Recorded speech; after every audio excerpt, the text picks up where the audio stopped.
Perkenalkan, nama saya Jamilia. Saya guru kelas 6 SD Negeri Buranga, Kecamatan Ampibabo, Kabupaten Parigi Motong. Adapun praktik baik yang akan saya bagikan adalah berjudul penerapan pembelajaran sosial emosional di sekolah, membantu peserta didik untuk menumbuhkan budi pekerti. Sesuai dengan filosofi pendidikan Bapak Ki Hajar Dewantara yang mengatakan bahwa pendidikan merupakan daya dan upaya untuk memajukan bertumbuhnya budi pekerti anak agar dapat memajukan kesempurnaan hidup, yaitu kehidupan anak yang sesuai dengan dunianya. Pada saat sekarang ini, beberapa konflik yang terjadi pada peserta didik mengenai tindakan negatif antara lain bullying yang dapat merusak lingkungan di sekolah serta merusak mental peserta didik, sehingga kemampuan sosial emosional perlu diterapkan di sekolah. Karena sosial emosional merupakan kemampuan anak untuk berinteraksi dengan lingkungannya yang lebih luas, terutama pada pembentukan karakteristik budi pekerti yang dilakukan secara kolaboratif oleh seluruh komunitas di sekolah yang bertujuan untuk menciptakan ekosistem sekolah yang mampu mengelola emosi, menetapkan dan mencapai tujuan positif, merasakan dan menunjukkan empati kepada orang lain, membangun dan mempertahankan hubungan yang positif, serta membuat keputusan yang didasari kepedulian dan tanggung jawab. Bapak Ibu guru hebat, sebagai pendidik, kita adalah teladan dalam pembelajaran apapun di sekolah, termasuk budi pekerti. Kalau kita mengajarkan empati pada peserta didik, maka sebagai pendidik kita menghidupkan budi pekerti dalam keseharian di sekolah.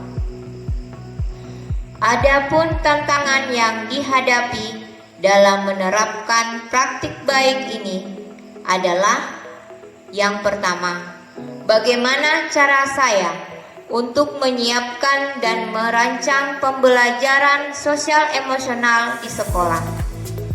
Yang kedua, bagaimana cara saya mengajarkan empati pada peserta didik untuk mengembangkan pembentukan budi pekerti sehingga dapat menekan bullying atau tindakan negatif lainnya. Penerapan pembelajaran sosial emosional yang dilakukan. Pertama, menyediakan media berupa gambar wajah-wajah emosi yang ada pada diri manusia dengan menggunakan wadah penyimpan sederhana yang berfungsi untuk menyimpan nama-nama peserta didik sesuai dengan pilihan dan perasaan yang mereka alami dari rumah ke sekolah, yang diletakkan tidak jauh dari pintu masuk kelas. Hal ini dilakukan agar peserta didik mengidentifikasi apa yang mereka rasakan di pagi hari saat mereka tiba di sekolah, serta pendidik dapat mengetahui kondisi peserta didik sebelum melaksanakan pembelajaran, dan pendidik dapat memenuhi kebutuhan sesuai dengan mereka butuhkan.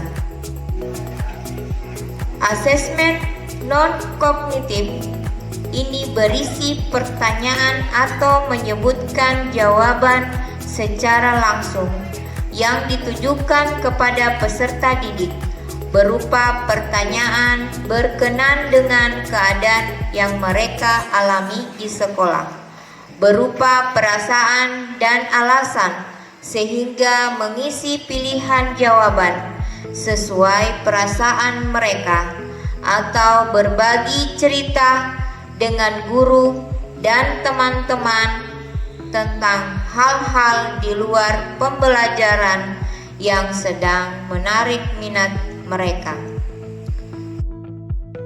Hal ini membantu peserta didik menyadari apa yang mereka rasakan dan pikirkan, membangun koneksi antar pendidik dengan peserta didik yang lain sebelum memulai pelajaran.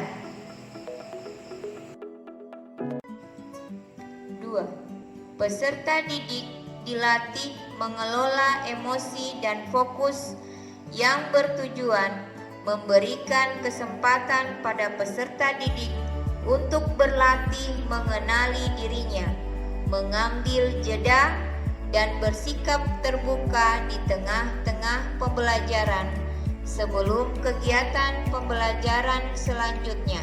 Misalnya, melakukan speaking, teknik stop, atau teknik yang lain seperti mengambil napas panjang, mendengarkan musik, mendengarkan cerita, atau melakukan peregangan otot.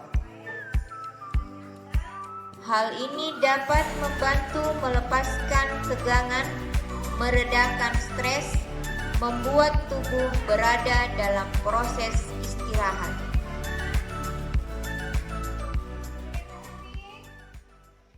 Bukan pemahaman tentang orang lain atau menyiapkan jadwal untuk berkunjung ke rumah siswa secara bergantian.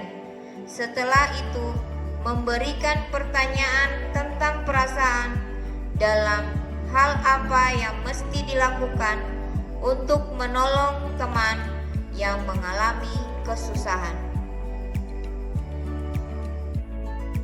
4. Membimbing peserta didik untuk membangun kerjasama yang lebih efektif dengan peserta didik lainnya, yaitu mengelola pembagian tugas dan peran dalam kelompok secara jelas, mengelola konflik dengan mengutamakan tujuan bersama.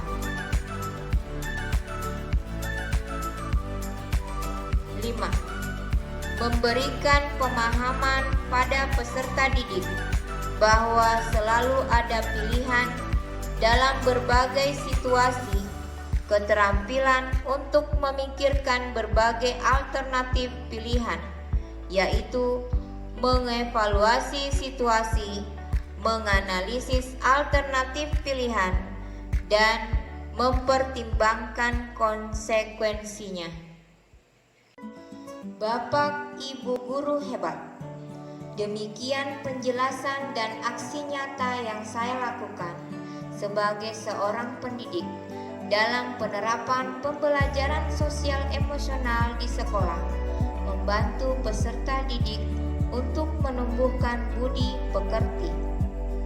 Semoga praktik baik ini dapat bermanfaat bagi pendidik dan anak didik di satuan pendidikan masing-masing. Mari bangkitkan semangat tergerak, bergerak, dan menggerakkan. Assalamualaikum warahmatullahi wabarakatuh.